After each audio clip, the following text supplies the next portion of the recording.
আসসালামু আলাইকুম রহমতুল্লাহি বারাকাতুহু। 5:30। এখন অনেক তাপমাত্রা অনেক কম, 28 ডিগ্রি সেলসিয়াস। সকালবেলা একেবারে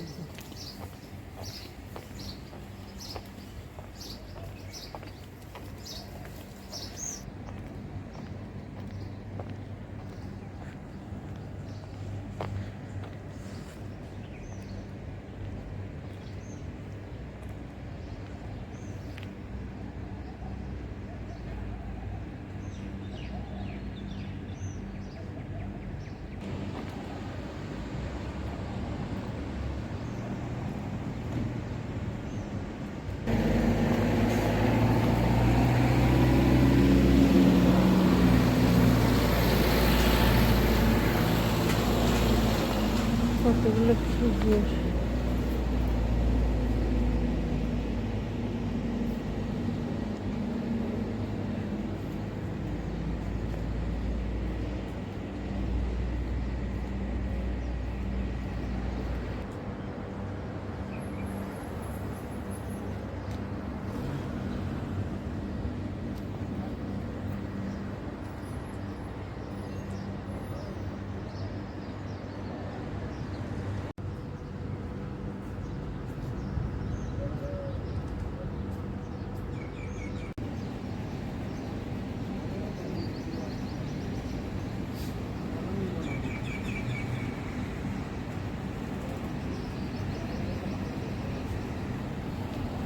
মর্নিং একটা vibes.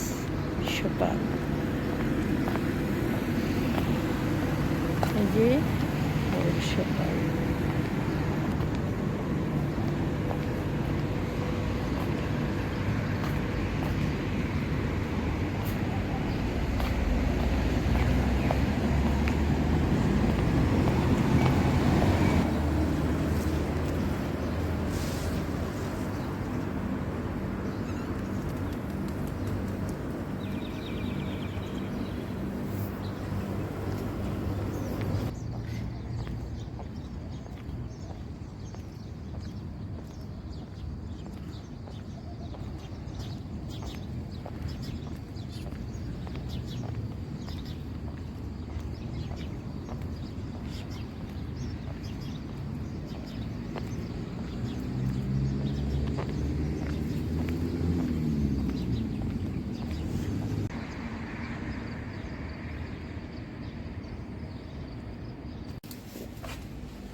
Mini white, rose white, tiger kitten, tiger kitten, yes. Rose is sleeping.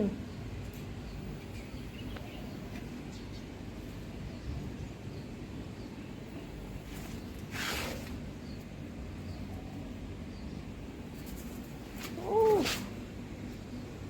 they're playing. Oh, mashallah.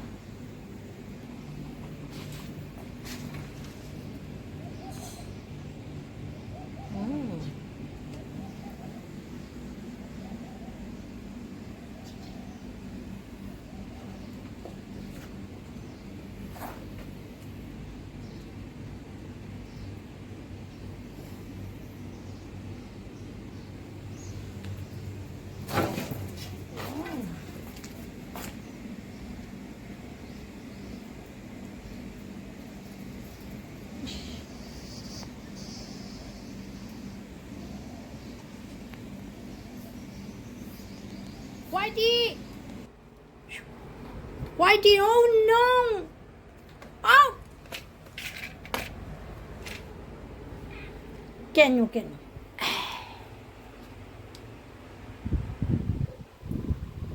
Play with your brother! Whitey! Rose Angel! Wow! Very nice!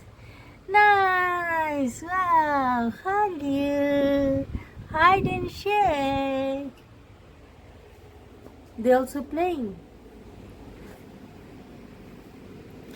কাঁচা আমের ভর্তা, কাঁচা আম,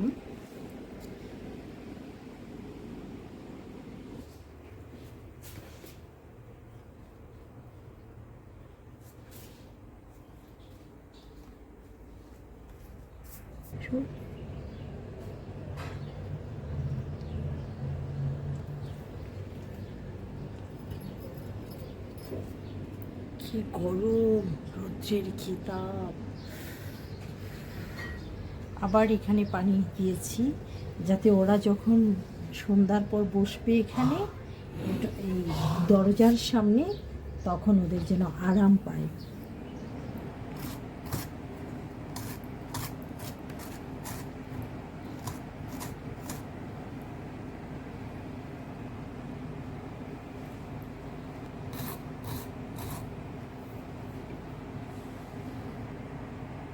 কাঁচা আমের চাটনি বানাচ্ছি। গরমে কিন্তু কাঁচা আমকে চাটনি বানাতে অনেক টেস্টি।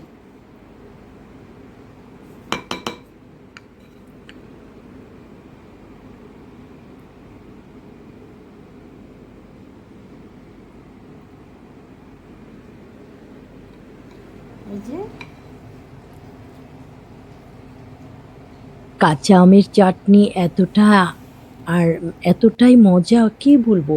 ছোট বড় সকলেরই কাঁচা আমের চাটনি দেখলে কিন্তু বেশ লোভনীয় হয়ে ওঠে। আর মরিচের গুঁড়োর সঙ্গে একটু লবণ, সে সঙ্গে একটু কাসুন্দি যদি হয়, তাহলে তো কথাই নেই। আর কাঁচা আমের শুধু চাটনি না, কাঁচা আমের শরবতও অনেক উপাদেয়। আর সে সঙ্গে কাঁচা আমের সঙ্গে যদি আপনি ধনেপাতা কুচি আর আমটা যদি টক হয়ে থাকে, তাহলে আমি কিন্তু একটু টক হলে সেখানে কিন্তু হানি অ্যাড করি। হানি অ্যাড করলে টকটা একটু কমে মিষ্টি একটা ভাব চলে আসে, অনেক খেতে ভালো লাগে। এটা আসলে কাঁচা আমকে পুড়িয়ে আমের শরবত, এমন মানুষ নেই যে পছন্দ করে না। প্রত্যেকটা মানুষ প্রতিটি মানুষের পছন্দ। আর এই গরমে কাঁচা আম বিশ্বের সর্বত্র পাওয়া যাচ্ছে। সুতরাং আপনি যেখানেই থাকুন না কেন, হাতের কাছে নাগালে যদি কাঁচা আম থাকে, তাহলে চাটনি বানিয়ে খান। আর কাঁচা আমকে কিন্তু আরও একটা মজার আচার করে মতো করা যায়। কাঁচা আমটাকে ব্লেন্ডিংয়ে নিয়ে একটা কাঁচামরিচ দেবেন, সে সঙ্গে এটার সাথে নারিকেল দিয়ে তারপরে একটা পেস্ট তৈরি করে সাউথ ইন্ডিয়ান মানুষরা একটা আমের চাটনি করে, এত স্বাদ। ওরা কিভাবে জানি করে, ওরা কারি পাতা না হলে তো ওরা খায় না। সে সঙ্গে ওরা ওটাকে সর্ষে দানা দেয়, একটা শুকনা মরিচ দিয়ে বাগার করে চাটনিটা খায়। এই তো গেল কাঁচা আমের গল্প। এই গরমে আপনি মৌসুমী ফলগুলো খান। পুষ্টিগুণ সমৃদ্ধ মৌসুমী ফলগুলো আপনার শরীরের খাদ্যের ঘাটতি পূরণ করবে। অবশ্যই পানি খাবেন এবং নিজের যত্ন নেবেন, পরিবারের সকলের প্রতি যত্নশীল হবেন। আসসালামু আলাইকুম ওয়া রাহমাতুল্লাহি ওয়া বারাকাতুহু।